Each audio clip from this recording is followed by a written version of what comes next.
In the early 1950s, Sydney was booming, but it was also profoundly isolated, an entire continent away from Europe, sitting 10 weeks away by sea. The city was desperate for a cultural beacon to physically connect it to the global stage. Planners targeted Bennelong Point. It was a highly visible peninsula jutting directly into the deep blue harbor, but at the time it was being wasted on a drab, disused tram depot. In 1955, the New South Wales government launched an international design competition for the site. Given the prominent waterfront location, they knew a standard, functional concrete box wouldn't survive the scrutiny. The competition was a high-stakes play for the city's future, trading a utility site for a structure signaling Sydney's arrival as a global cultural hub. The winning design came from Jørn Utzon, a young Danish architect with relatively little international experience.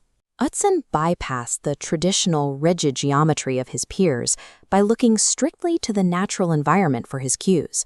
His vision pulled inspiration directly from the harbor itself. He proposed a massive granite-clad podium mimicking the natural headlands, topped by soaring white sails and cloud-like forms mirroring the boats out on the water. The concept was incredibly beautiful, and it won the competition handily.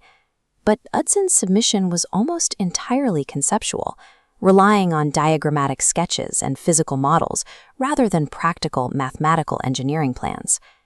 Utzon operated with a master architect style, preferring to let visionary sketches lead the process.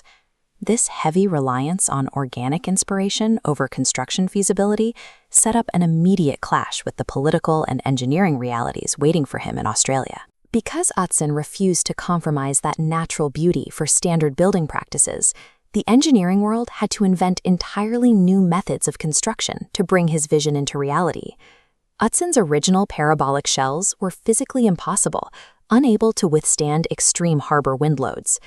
After years trying to support the irregular shells, Arup's engineers realized cutting every uniquely curved sail from the exact same sphere gave them a unified, mathematically perfect curvature. This geometric rule saved the project. It meant they finally had a set of resolved technical plans to work from. Because the curves were now standardized, builders could mass-produce the concrete segments off-site. Down on the harbor, they assembled these massive precast ribs using epoxy resin and high-tension steel cables to lock them permanently into place. By combining Utzon's organic inspiration with the strict geometry of a sphere, the team transformed an impossible sculptural concept into a viable, load-bearing reality. With the heavy concrete skeleton figured out, the building needed a skin. Utzon wanted a surface that would pop against the blue sky and water, but one that wouldn't blind onlookers with severe glare. The answer was the Sydney tile. A Swedish factory spent 3 years developing them, producing over 1 million custom ceramic squares, heavily inspired by the subtle, granular texture found in traditional Japanese clay bowls. These tiles were laid in a distinct chevron pattern and given a triple-glazed finish.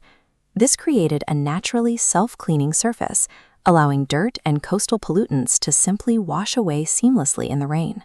Utzon famously left the project before completion, meaning the massive challenge of translating that organic exterior into working theater spaces fell to Australian architect Peter Hall.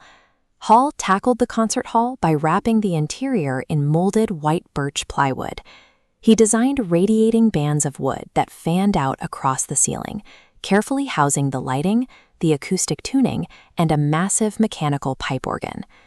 The mastery of the building lies in this strict duality: a resilient, self-cleaning concrete shell designed to take a beating from the coastal elements, shielding a warm, precisely tuned acoustic heart. Today, the Sydney Opera House is far from a static museum piece. It operates as Australia's busiest performing arts centre, hosting live crowds while acting as a global digital portal that broadcasts thousands of hours of performances worldwide. The physical architecture actively participates in these events. The massive forecourt provides a broad, flat granite platform that easily adapts to large-scale outdoor concerts, naturally channeling the movement of the crowds. But the building's most dramatic transformation happens during the Vivid Sydney Festival, when those iconic white sails are repurposed as one of the world's largest projection screens. High-definition projection mapping treats the white tiles as a canvas, using moving visuals to manipulate the appearance of the concrete. This digital overlay makes the heavy, static structure appear as a fluid extension of the artwork itself. Synchronized perfectly with light and orchestral music, the structure sheds its static weight. The colors and sound interact directly with the texture of the tiles, turning the building itself into a luminous, active performer. The building finally achieves the prediction Utzon made in 1959. The Sydney Opera House is performing its own exciting drama.